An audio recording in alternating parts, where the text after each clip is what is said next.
बिस्मिल्लाहिर्रहमानिर्रहीम। अस्सलामु अलैकुम वरहमतुल्लाहि वबरकातुहू। अगर आप लोगों की नज़र में महबूब बनना चाहते हैं, यानी कि आप तस्खीर खल्क का अमल करना चाहते हैं और आप ये चाहते हैं कि आप जहाँ भी जाएं, जिसको देखें या जो आपकी तरफ देखे वो आपके साथ इज़्ज़त के साथ, एहतराम के साथ, मोहब्बत के साथ पेश आए, और अगर किसी को आप अगर कोई गुस्सा, कोई नाराज़गी भी है तो आपको देखकर उसका गुस्सा ख़त्म हो जाए और उसके दिल में आपकी मोहब्बत पैदा हो जाए। तो जायज़ मकासद हासिल करने के लिए, जायज़ मोहब्बत हासिल करने के लिए ये बहुत ही आसान अमल है। कुरान मजीद फुरकान हमीद के पहले पारे सूरह बक़रा की आया मुक़द्दसा का एक हिस्सा आपने पढ़ना है।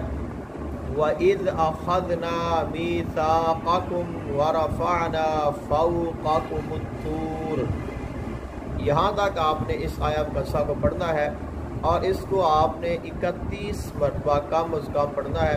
अव्वल और आखिर दुरूद पाक पढ़ लें और ये पढ़कर आपने सुरमे पर दम कर लेना है और वो सुरमा आपने अपनी आँखों पर लगाना है।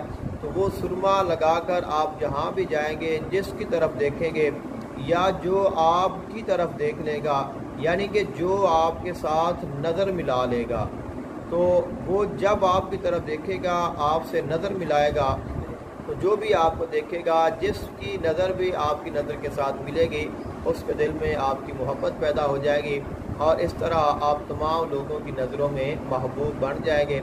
मुनासिब ये है कि आप ये रोज़ाना पढ़ते रहें, रोज़ाना आप ये पढ़ें और उसके बाद सुरमा लगा लें। तो एक बार भी आप पढ़ सकते हैं, लेकिन जितना आप पढ़ेंगे इसके साथ उतना ही आपको ज़्यादा फ़ायदा होगा।